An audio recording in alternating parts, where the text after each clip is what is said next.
Yeah, I read this really, really interesting extract in this book how anyone can run a half marathon just based on everything that's within the human DNA. So, uh, we're talking primitive ages, our ancestors, when they were hunters, they were, well, us as humans were competing with all other animals. So you had gazelles, gazelles, antelopes, those we would still eat those animals. Maybe we had discovered fire, but we still needed to hunt. And all the other animals would rely on speed.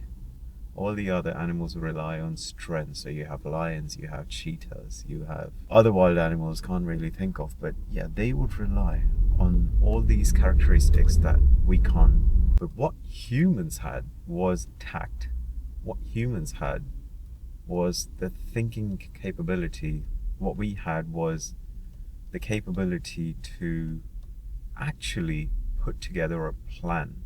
I mean, yes, now you're thinking, yeah, lion, the tigers, the cheetahs, yeah, the way they approach their prey, the way they hide themselves for hours on the trees and everything. Of course, that constitutes as a plan.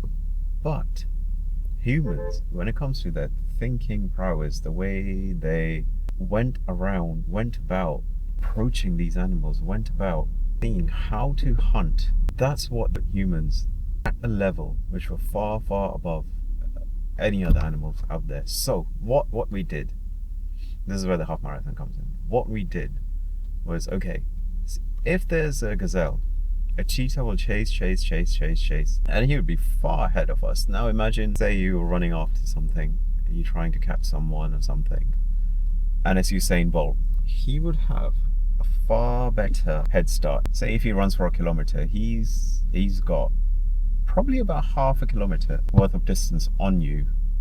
But we're talking about long distance here. We're talking about slow running. We're talking about human running from a point of view of encroaching.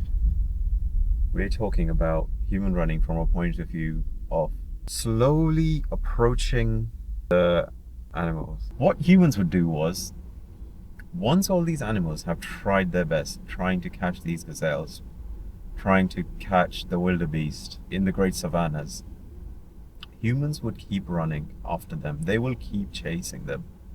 They would hide behind trees, they would hide behind bushes, they would hide behind big elephant grass within the savannah. And the antelopes, gazelles, of course, they know, they have a sixth sense, like a spidey sense, that someone is approaching them. But it gets to a point after 10k, after 15k, after 20k, now we're approaching half marathon territory. The antelopes, the gazelles, they're getting tired now. And this is when our ancestors, our primitive self, would pounce on them. And based on DNA, based on everything that we know, how humans would hunt, around half marathon distance was very common for humans to approach these animals. It was a very, very common distance.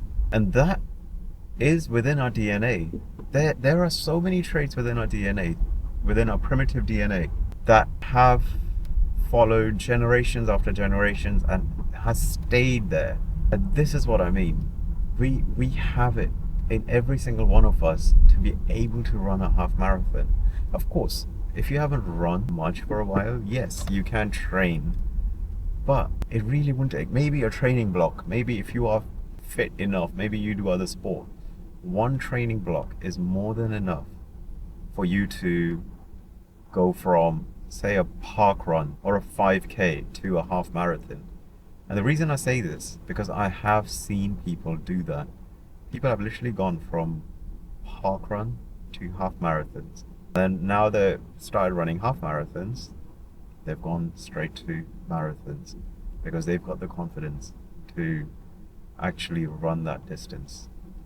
So if you are thinking of running a half marathon, it's in your DNA. And it's extraordinary when you think about it, that all of us have the capability to run a half marathon.